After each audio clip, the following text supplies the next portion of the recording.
अस्सलाम वालेकुम, welcome back to my channel Pakistani single mom in USA. मेरा नाम नीलम है। आज मैं आपको एक और बहुत प्यारा नज़ारा दिखाना चाहती थी। यहाँ मैं एक बहुत प्यारी फ्रेंड के घर आई थी और अचानक हम चाय पी रहे थे कि बाहर ये सारे हिरन चलते चलते एकदम हमारे घर के सामने ही आ गए। और ऐसा ही होता है जब हम माउंटेन के घर में, ऐसे ही होता है कि एकदम ही ये नज़ारा देखने को मिल जाता है। तो मुझे बहुत अच्छा लग रहा था और सब इतने नज़दीक, इतना आंखों में आंखें डाल कर देख रहे थे, डर भी नहीं लग रहा था। अवेश कि हम उनको कुछ खाने को देते, मगर यहाँ के रूल्स है कि हम उनको खाना भी नहीं दे सकते, कि वो खुद सेल्फ डिपेंड होकर रहे और इंसानों पर डिपेंड ना हो, ताकि वो खुद से, जिस तरह जानवर खुद अपने लिए खाना ढूंढते हैं पहाड़ों में, इसी तरह रहे।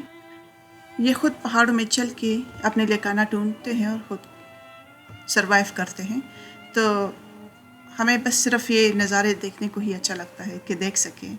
ये बहुत अच्छे होते हैं, तंग नहीं करते और ना हमको कुछ कहते हैं। मगर बहुत सारे पहाड़ों में गाड़ियाँ चलते हुए जो बहुत ज़्यादा स्पीड से चलते हैं, तो अक्सर ये लोग कोई ना कोई हिरन लग भी जाता है।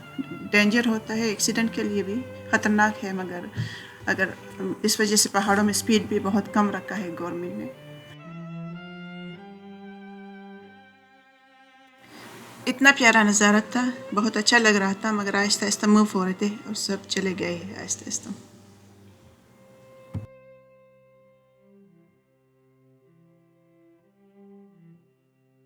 ये पहाड़ों के नज़ारे हैं जो आप लोग देख सकेंगे मेरे साथ रहिए। चैनल को सपोर्ट कीजिए, please like share and subscribe कीजिए। शुक्रिया। अल्लाह हाफिज़।